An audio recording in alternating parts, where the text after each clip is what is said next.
Risau sesangat tau.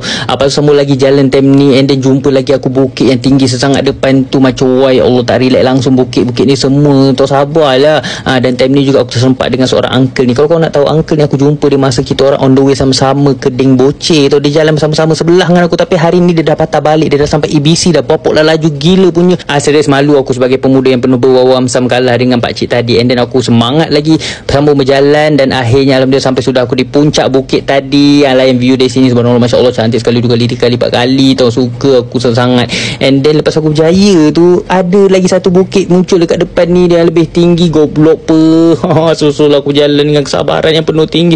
Aku tengok ni kesabaran aku dah nak senipis tisu tau. Lepas tu aku duduk lagi rehatkan kepala yang sakit ni. Masa aku tengah duduk rehat ni, ada seorang abang Indonesia ni, dia sembang-sembang dengan aku tau. Dia nasihatkan supaya pergi nanti cek kesihatan di dekat klinik Gorak Ship nanti sana, dengan ambil ubat sekali, nak tengok macam mana tahap kesihatan kita kan. Dan ni aku berterima kasih dekat saranan dia. Aku pun tahu ada klinik kat sana.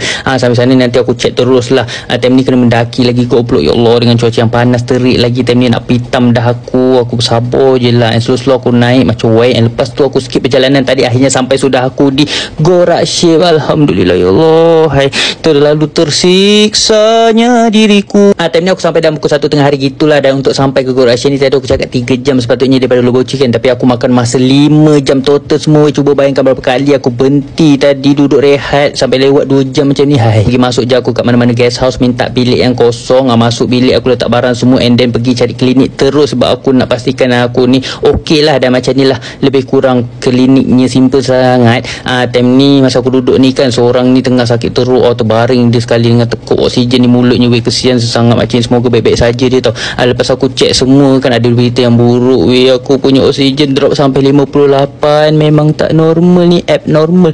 Dan doktor cakap, sebab tu kepala aku sangatlah sakit cok, dan doktor nasihatkan aku kan supaya turun hari ni juga, jangan lanjutkan sebab boleh membahayakan nyawa. Sedih sangat hidup aku ni ya Allah.